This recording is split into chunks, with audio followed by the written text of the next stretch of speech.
Salut, c'est Trado, je suis content de vous retrouver pour la mise à jour de l'indice parisien. Alors avant de commencer, quelque chose qui me tient vraiment à cœur, je suis consterné par les vidéos que je vois sur YouTube qui promettent des gains mirifiques, de devenir millionnaire avec 100 euros.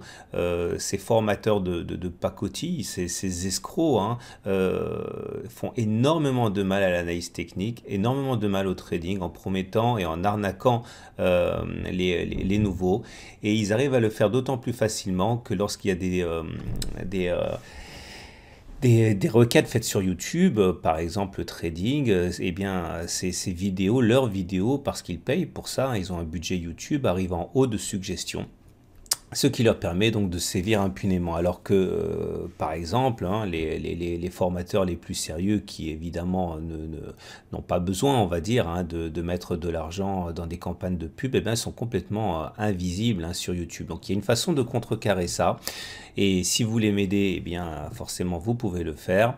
Il s'agit en fait d'aller, lorsque vous regardez mes vidéos dans le lecteur, là vous voyez en bas à droite il y a marqué YouTube. Eh bien si vous cliquez sur YouTube, vous allez arriver sur la même vidéo mais sur YouTube, et là vous avez la possibilité de me mettre un petit pouce bleu, un like, hein, comme on dit, et ça permet de rivaliser avec ceux qui payent, hein, pour avoir leurs vidéos. Faites-les, vous allez voir, hein, proposé en haut de la liste sur YouTube. Donc, si vous voulez vraiment m'aider, aider les nouveaux, aider l'analyse technique, aider le vieux dino, eh bien, pensez, s'il vous plaît, à systématiquement, lorsque vous cliquez sur la vidéo, allez cliquer sur le bouton droit de YouTube, visionnez la vidéo sur YouTube, vous aurez un écran plus grand en plus, et comme ça, vous pourrez liker. Idéalement, il faudrait que chaque personne qui regarde la vidéo, vous êtes près de 1000, hein, tous les jours à regarder les vidéos en plus du texte. Donc vous êtes beaucoup plus à lire simplement le texte, mais bon, vous êtes au moins 1000 à regarder la vidéo. Eh bien, ça serait bien que vous puissiez, encore une fois, hein, valoriser cette vidéo en la likant. Voilà, merci beaucoup. Pensez à le faire, ça sera vraiment sympa. Regardons donc maintenant les données graphiques, hein, et l'analyse chartiste du CAC 40. Alors, vous voyez bien cette zone orange ici a fait rôle de support une fois, deux fois, trois fois, mais pas quatre fois. Donc, au bout de la quatrième tentative, les baissiers l'ont emporté, et on sait pourquoi. On sait pourquoi, c'est parce que le Dow Jones a perdu 3%, le Nasdaq a perdu 4%. Bref, les marchés américains ont décroché et ont englouti les espoirs de rebond technique sur la zone orange, hein. Et donc à partir de là, nous avons une belle cassure du support. Alors, cela faisait encore une fois 4 mois que nous faisions du yo-yo entre la zone de résistance et la zone de orange. Voilà, c'est ça l'analyse technique, c'est ça le trading, hein. On a eu raison 3 fois sur 4, hein, mais cette fois-ci, eh bien, la zone orange a lâché. Et du coup, cela nous amène à considérer, hein, le comblement de ce gap ici à 5164, 5215. Il est en fait né de cette absence de cotation entre les plus hauts du 4 avril et les plus bas du 5 avril, pas de cotation, donc gap, et on l'avait préservé, et puis maintenant il semble que les traders, hein, veuillent absolument aller le combler. Alors du coup, un retour sur les 5064 est tout à fait envisageable, et ça donne matière, hein, à ce gap de continuation. Vous vous souvenez que lorsque l'on a ouvert ce gap, il n'y avait pas de cotation entre le 5 octobre et le 8 octobre, et on pouvait se demander fort légitimement s'il s'agissait d'un gap d'essoufflement ou un gap de continuation. Il devait être comblé rapidement pour être un gap d'essoufflement, et par contre il n'a pas été comblé rapidement, donc il s'agit d'un gap de continuation. Je vous rappelle qu'il y a 4 formes de gap, hein, avec 4 méthodes différentes pour en tirer parti, hein. Tout ça c'est expliqué dans les modules de formation sur le gap. Vous prenez la distance avant le gap, vous reportez après le gap, et ça vous donne un objectif justement d'à peu près 5140, 5150 qui est congruent avec le comblement de ce fameux gap dont je parlais. Ça c'est pour les gaps. On remarquera quand même qu'on a perdu 6% en l'espace de 10 séances, hein, et ça nous vaut d'être en territoire négatif, en progression négative, hein, pour 2018, hein, donc une année pour l'instant négative de 2%, hein, pour 2018. Regardez également la théorie des trading range, hein, la théorie des canaux veut que si effectivement les statistiques sont respectées, il faut prendre la distance, la largeur, hein, du canal que l'on reporterait en dessous du canal cassé. C'est cette distance bleue que l'on reporterait en dessous du trading range constitué de la zone rose et orange. Ça nous donnerait un objectif, hein, d'aller chercher les 4950, hein, à peu près, hein, c'est-à-dire encore du chemin à parcourir en dessous, hein. C'est donc le moment de regarder rapidement ce que nous dit les données hebdomadaires, le graphe en données hebdomadaires. Voilà, le prochain support important maintenant, hein, si on le casse, hein, c'est justement cette zone grise ici aux alentours de 5100, c'est la zone qui nous a empêché de baisser.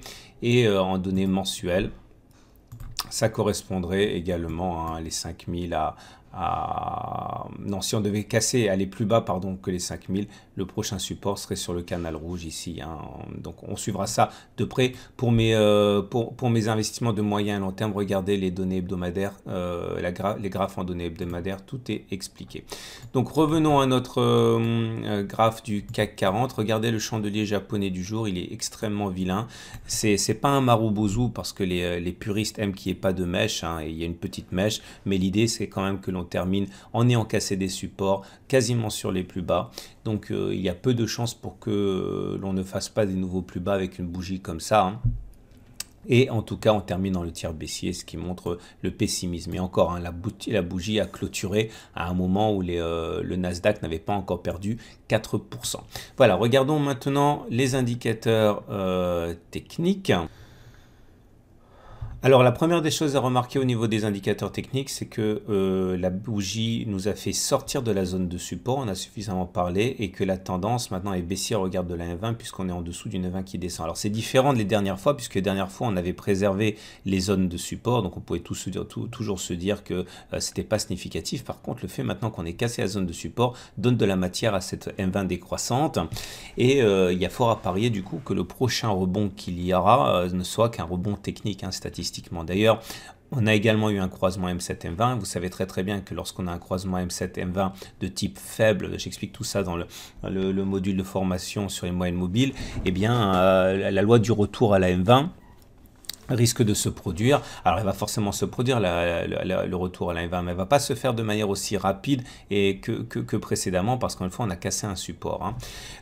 Également à noter, on vient de faire un T1, c'est-à-dire une clôture en dessous de la Bollinger inférieure. Statistiquement, ça veut dire qu'on a plus d'une chance sur deux de clôturer en dessous de la Bollinger inférieure demain.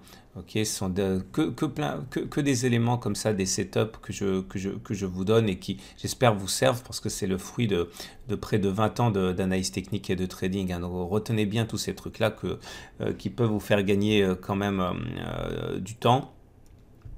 Et également maintenant au niveau des autres indicateurs techniques, bon, tout est baissier, hein. On a une contagion qui est terminée entre le CCI, le MACD 0 et les autres indicateurs, c'est-à-dire entre les indicateurs courts et nerveux et les autres, hein, puisque maintenant le RSI est en dessous de 50, le momentum est en dessous de 0, le MACD est en dessous de son signal, donc pas de doute, hein, la tendance elle est baissière, et encore une fois, étant donné que le support a lâché, il faut vraiment y accorder de l'importance. Regardez l'Ichimoku, et là aussi beaucoup de choses à dire. Il y a un module de formation sur l'Ichimoku, comme sur tout ce que je raconte de toute manière. Alors là, pareil, hein, on a eu un énième twist ici, mais ce twist est un petit peu différent, puisque bon, la tendance n'est pas baissière, hein, mais il y a des chances pour qu'elle les devienne, parce que tant que le nuage est à plat comme ça, il n'y a pas de danger, mais si le nuage devient baissier, on sera en tendance baissière pour l'Ichimoku. Et là, encore une fois, contrairement à ce qui s'est passé la dernière fois, on est sorti du trading range, donc on a des risques importants que ce nuage devienne descendant, initiant une tendance baissière sur l'Ichimoku.